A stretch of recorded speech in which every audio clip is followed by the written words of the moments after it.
Hai guys, jumpa kembali dengan saya Nur Fitriadin di akun Noir Blessed. Kiranya melalui video yang diunggah oleh akun ini boleh menjadi berkat bagi setiap kita.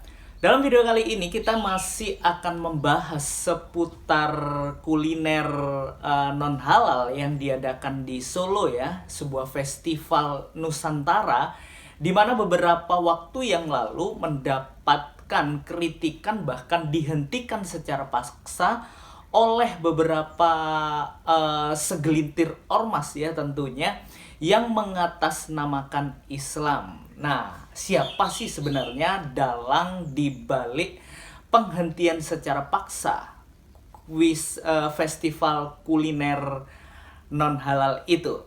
Yuk kita simak video ini.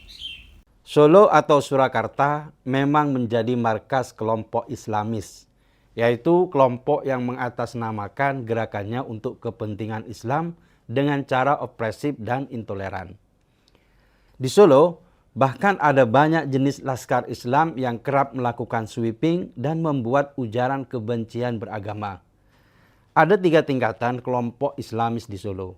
Pertama, intoleran, kemudian anarkis, dan teroris. Kelompok intoleran ini menunjukkan sikap mereka yang tidak suka umat lain beribadah sesuai agamanya. Kelompok anarkis melakukan pelarangan dengan terang-terangan. Sementara kelompok teroris menebarkan teror dan pengerusakan dalam level serius dan membahayakan.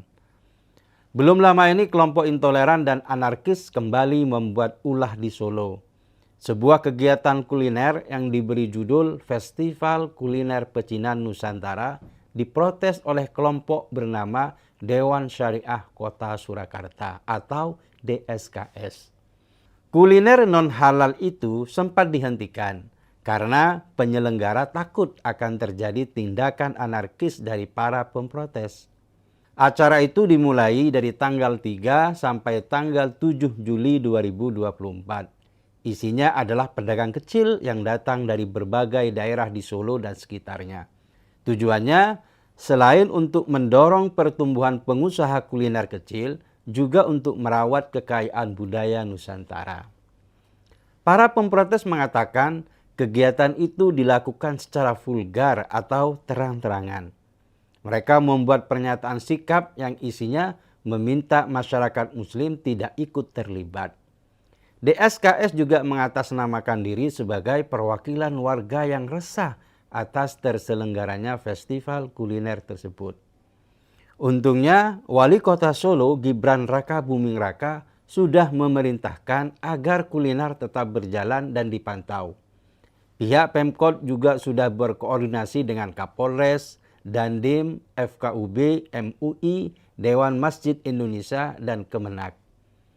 Pemkot Solo berupaya memfasilitasi semua kegiatan dengan tetap menghargai norma-norma yang ada. Festival kuliner yang sempat terhenti itu memang kembali dilanjutkan. Tapi ada beberapa penyesuaian. Misalnya, pelepasan banner yang dinilai terlalu vulgar. Selain itu, juga ada kesepakatan menutup area sekitar tenan. Di sisi kanan dan kiri lokasi terlihat ditutup kain berwarna hitam. Selain DSKS, ada kelompok lain yang mendesak pengiklan untuk mencabut iklannya dari festival kuliner tersebut. Pabrik kecap PT Lombok Gandaria yang pabriknya berada di Karanganyar dan menjadi sponsor utama festival kuliner non halal itu sepakat mundur usai didesak oleh Aliansi Umat Islam Karanganyar. Kelakuan kelompok Islamis di Solo memang sangat mengkhawatirkan. Biasanya aparat keamanan dan pemerintah memilih mengalah agar situasi terjaga dan kondusif. Sikap inilah yang membuat kelompok Islamis besar kepala, seolah-olah merekalah yang menguasai Solo, bukan aparat atau pemerintah. DSKS misalnya, ormas tak jelas ini menyatakan mewakili masyarakat yang resah akibat festival kuliner itu. Padahal yang resah itu hanya kelompok mereka yang segelintir jumlahnya. Atau contoh lain adalah Aliansi Umat Islam Karanganyar yang menyatakan mewakili umat Islam. Padahal mereka bukan perwakilan Islam dan jumlah mereka juga hanya segelintir saja. Festival kuliner non-halal itu memang kembali dijalankan atas perintah Gibran. Tapi tetap saja ada pembatasan soal pencopotan iklan, pelepasan banner, dan penutupan dengan kain hitam. Memangnya makanan itu penyakit atau aib yang harus ditutupi? Kenapa pemerintah dan aparat harus menuruti kelompok garis keras yang kekanak-kanakan itu? Mestinya biarkan saja acara itu berjalan seperti biasa. Banner itu nggak usah dilepas, karena itu untuk menunjukkan bahwa kuliner yang ada di festival itu non halal. Jadi umat Islam yang taat ya jangan ikut makan. Kalau banner itu dilepas, justru malah tidak ada pemberitahuan bahwa kuliner yang ada di situ non halal. Tidak ada istilah vulgar pada banner tersebut. Kata vulgar itu muncul karena arogansi dari ormas tak jelas model DSKS itu. Apa urusannya mereka dengan festival kuliner tersebut? Toh, mereka hanya ormas gurem yang merasa diri penting dan ingin didengar suaranya. Mereka tidak berhak dan tidak punya kapasitas untuk berkomentar vulgar.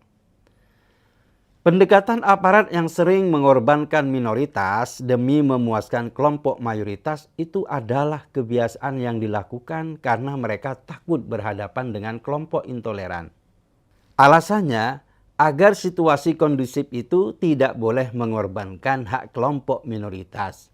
Aparat dan jajaran pemerintah di bawah jangan jadi penakut.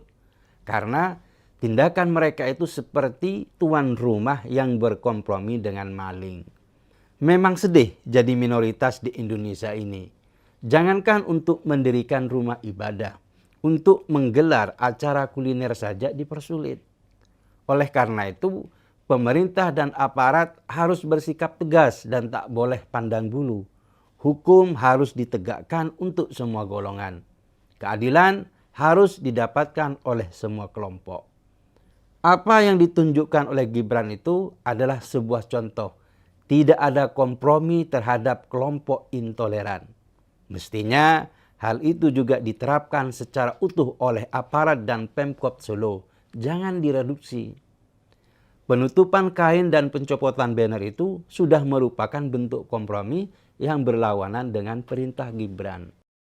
Semoga saja aparat dan jajaran pemerintah di bawah juga bersikap dewasa dalam menghadapi kelompok intoleran yang jumlahnya sebenarnya tidak seberapa. Hanya karena mereka mengatasnamakan umat Islam, bukan berarti mereka berhak mewakili umat Islam. Karena di dalam masyarakat Islam, kelompok intoleran itu juga minoritas. Tapi mereka sok galak dan bersuara nyaring.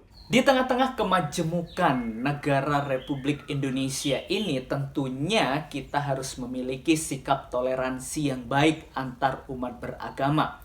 Hal ini ditunjukkan oleh Wali Kota Solo yaitu Gibran, di mana beliau memperjuangkan atau tetap membereskan dan tidak memihak satu dengan yang lain.